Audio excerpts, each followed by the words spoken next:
This is Manisha. Welcome to my YouTube channel Manisha study line. आज मैं आप लोगों के लिए क्लास 12 बायोलॉजी चैप्टर 2 पुष्पीय पादपों में लैंगिक जनन से पिछले वीडियो में मैंने इसी चैप्टर के part 1 most important question answer के नोट्स में बता दी हूँ। उस वीडियो का लिंक आपको इस वीडियो के डिस्क्रिप्शन में मिल जाएगा और इसी चैप्टर से बाकी बचे हुए नोट्स को मैं आज बताने जा रही हूँ। तो आइए इसे शुरू करते हैं।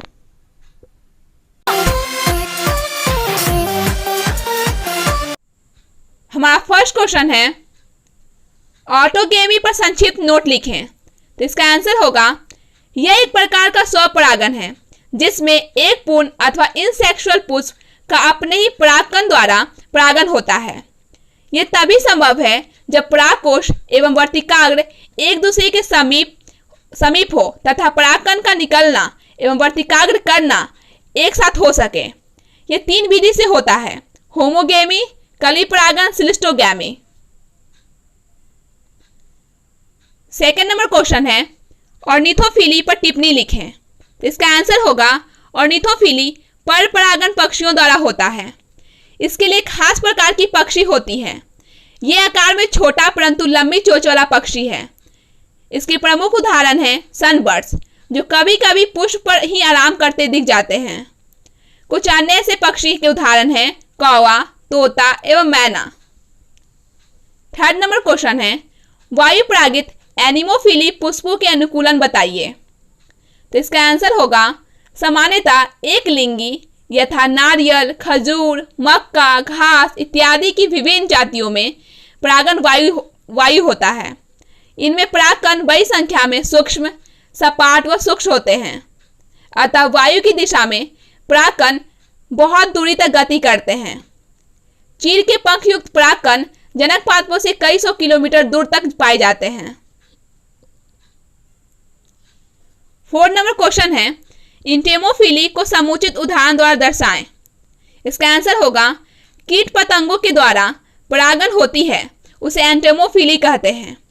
यह सबसे अधिक पाए जाने वाला जूफिली है जिसमें परिपक्व परागकोश का परागकण एक पुष्प से स्थानांतरित होकर दूसरे पुष्प के वर्तिकाग्र पर कीट द्वारा स्थानांतरित होता है, जैसे फतिंगा, तितली, मधुमक्खी इत्यादि। मधुमक्खी द्वारा करीब 80% परागन होता है पुष्प में। साथ ही इससे परागकण की प्राप्ति पुष्पों से होती है। मधुमक्खी में परागकण को संग्रह करने के लिए पॉलन बास्केट होता है। 5 नंबर क्वेश्चन है फल किसे कहते हैं, इसके प्रकार को बताएं। तो इसका आंसर होगा निषेचन के बाद अंडाशय परिपक्व होकर जिस संरचना में परिवर्तित हो जाता है उसे फल कहते हैं। इसके पेरिकार्प भी कहते हैं, जिसमें 3 स्तर पाई जाती है। पहला एपिकार्प, एपिकार्प यानी बाह्य फल भीति। दूसरा मेसोकार्प यानी मध्य फल भीति। थर्ड एंडोकार्प यानी अंतः फल भीति। फल के 2 प्रकार होते हैं। पहला सत्य या यथार्थ फल या ट्रू फ्रूट। इसका डिफिनेशन है वैसा फल जिसका निर्माण पुष्प के अंडाशय से होता है उसे सत्य फल कहते हैं, जैसे आम। दूसरा है असत्य या कूट या आभासी फल यानी फॉल्स फ्रूट। वैसा फल जिसका निर्माण पुष्प के अंडाशय से न होकर किसी अन्य भाग से होता है तो उसे असत्य फल कहते हैं, जैसे सेब, स्ट्रॉबेरी। 6 नंबर क्वेश्चन है अनिषेक फल क्या है, इस प्रक्रिया से बने एक फल का नाम दें। तो इसका आंसर होगा यदि किसी फल का विकास बिना निषेचन के हो तो उसे अनिषेक फल कहते हैं। इसका निर्माण पादप हार्मोन की अधिकता से होती है, जैसे अंगूर, केला। ये फल बीजहीन होते हैं। 7 नंबर क्वेश्चन है आवृत बीजी पुष्प या आवृत बीजी पौधों में निषेचन की क्रिया का सचित्र वर्णन करें। इसका फिगर आपको स्क्रीन पर दिख रहा होगा। इसका आंसर है परिपक्व पुष्प में परागन के बाद परागकणों से परागनली का निर्माण होता है, जिसमें 2 नर युग्मक पाए जाते हैं। परागनली बीजांड में 3 रास्तों से प्रवेश करती है। पहला बीजांड द्वार के रास्ते से, दूसरा निभाग के रास्ते से, तीसरा अध्यावरण के रास्ते से। 8 नंबर क्वेश्चन है परागकोश के अनुप्रस्थ काट का सचित्र वर्णन करें। तो इसका आंसर होगा पराग कोश सामान्यतः द्विकोष्ठीय होता है, जिसके प्रत्येक कोष्ठ में पालियां पाई जाती है। प्रत्येक पाली में लघु बीजाणुधानी होती है जो 4 उत्कीय स्तर से घिरे होते हैं, जिसमें बाहर वाले स्तर को एपिडर्मिस, उसके बाद वाले स्तर को एंडोथेसिसम, एंडोथेसिसम के नीचे 1 से 3 स्तरीय मोटी परत पाई जाती है जिसे मध्य परत कहते हैं। मध्य परत के नीचे पोषण देने वाली उत्कीय स्तर होती है जिसे टैपिटम कहते हैं। यह लघु बीजाणु मात्र कोशिका को पोषण प्रदान करते हैं। 9 नंबर क्वेश्चन है, वैलिस्नेरिया में जल परागन को बताएं। इसका आंसर होगा वैलिस्नेरिया जल निमग्न एक लिंगी पौधा है। इसमें परिपक्व नर पुष्प पौधे से अलग होकर जल की सतह पर पहुंच जाते हैं, जबकि मादा पुष्प वृंद की सहायता से जल की सतह पर पहुंचती है और जल के द्वारा परागन क्रिया होते हैं। इसमें अधिक जल परागन होता है। 10 नंबर क्वेश्चन है, त्रिसंलयन क्या है, ये कहाँ और कैसे संपन्न होता है। त्रिसंलयन में सम्मिलित न्यूक्लियाई का नाम बताएं। त्रिसंलयन एक थोड़े बड़े नर युग्मक केंद्रीय कोशिका में स्थित 2 ध्रुवीय केंद्रीकी से संगलित होकर त्रिगुणित केंद्रक यानी प्राथमिक भ्रूणपोष बनाता है। चूंकि इसके अंतर्गत 3 अगुणित केंद्रीकी सम्मिलित होते हैं, अतः इसे त्रिसंलयन कहते हैं। यह भ्रूणकोश में संपन्न होता है। 2 ध्रुवीय केंद्रीकी तथा 1 नर युग्मक का केंद्रक। 11 नंबर क्वेश्चन है, एक बीजपत्री बीज या मक्का की आंतरिक संरचना का वर्णन करें। तो इसका आंसर होगा मक्का भ्रूणपोषी एक बीजपत्री बीज है, जिसके अनुप्रस्थ काट से यह ज्ञात होता है कि बड़े वाले क्षेत्र में एल्यूरोन परत से घिरे हुए भ्रूणपोष पाए जाते हैं, जबकि छोटे वाले क्षेत्र में भ्रूण पाई जाती है। भ्रूण के अंतर्गत प्रांकुर रहती है जो प्रांकुर चोल से ढकी होती है, जबकि मूलांकुर चोल से ढकी होती है। अंकुरन के पश्चात प्रांकुर से तना तथा मूलांकुर से जड़ का विकास होता है। 12 नंबर क्वेश्चन है, भ्रूणपोष किसे कहते हैं। तो इसका आंसर होगा आवृतबीजी पुष्प में निषेचन के बाद त्रिगुणित कोशिका का निर्माण होता है, जो भ्रूण के विकास के लिए युग्मनज को पोषण देता है। उसे भ्रूणपोष कहते हैं। यह कोशिकीय, केंद्रीय या मिश्रित हो सकता है। 13 नंबर क्वेश्चन है, बहुभ्रूणता किसे कहते हैं। तो इसका आंसर होगा जब पुष्प में निषेचन के बाद 2 या 2 से अधिक भ्रूणों का निर्माण होता है तो उसे बहुभ्रूणता कहते हैं। इसका खोज 1719 ईस्वी में ल्यूइनहॉक ने संतरे एवं नींबू में किए।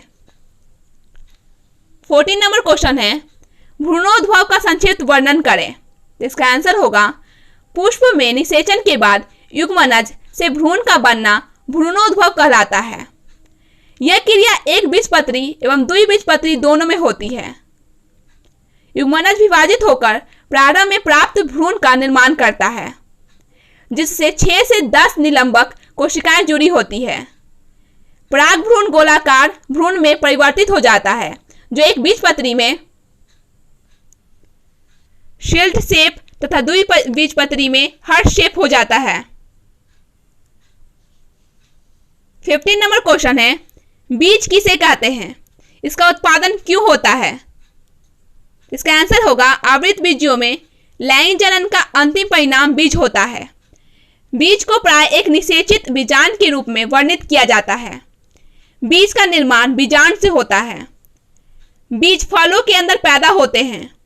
एक बीज में विशिष्ट रूप से बीज आवरण, बीजपत्र तथा एक भ्रूण अक्ष समाहित होता है। बीज अंकुरण के समय यह ऑक्सीजन एवं जल के प्रवेश को सुगम बनाता है। आवृत बीजियों के लिए बीज बहुत लाभदायक है। बीज का बनना अधिक भरोसेमंद, इसके लिए अधिक बीजों में विकिरण के लिए विभिन्न अनुकूलन होते हैं, जिससे पादप प्रजाति के नए क्षेत्रों में पहुंचने एवं स्थापित होने में मदद मिलती है। 16 नंबर क्वेश्चन है, भ्रूणपोषी बीज एवं अभ्रूणपोषी बीज में अंतर स्पष्ट करें। तो पहले भ्रूणपोषी बीज के बारे में जान लेते हैं। फर्स्ट, जिस बीज में भ्रूणपोष होता है उसे भ्रूणपोषी बीज कहते हैं। सेकेंड, इसे एल्बुमिनस सीड कहते हैं।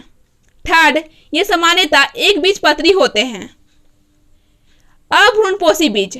फर्स्ट, जिस बीज में भ्रूणपोष नहीं होता है उसे अभ्रूणपोषी बीज कहते हैं। सेकेंड, इसे नॉन एल्बुमिनस सीड भी कहते हैं।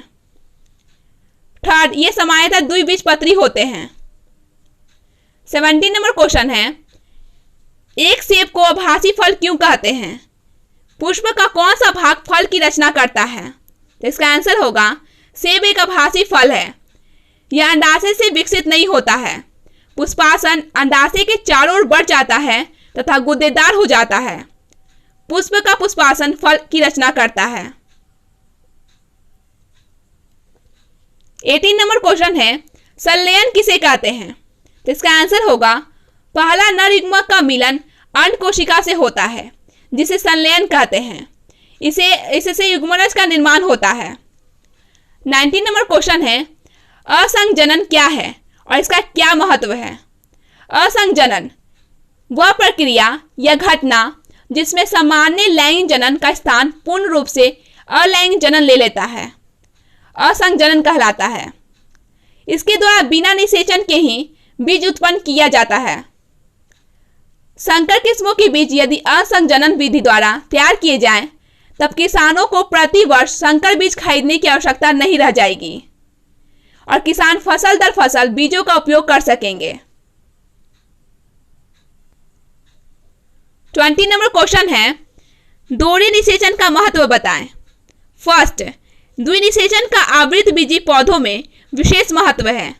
यदि पौधों में केवल संयुग्मन हो और त्रिसंलयन नहीं हो तो भ्रूणपोष नहीं बनेगा। फलस्वरूप अविकसित भ्रूण वाला बीज बनेगा या बीज भ्रूणहीन होगा। सेकेंड है, द्विनिषेचन के फलस्वरूप ही भ्रूणपोष का निर्माण होता है। भ्रूणपोष ही भ्रूण के भोज्य पदार्थ उपलब्ध कराता है। भ्रूणपोष में मातृ एवं पितृ गुणसूत्र पाए जाते हैं। अतः भ्रूणपोषी कोशिकाओं में संकर ओज के कारण शरीर क्रियात्मक आक्रामकता दिखाई देती है।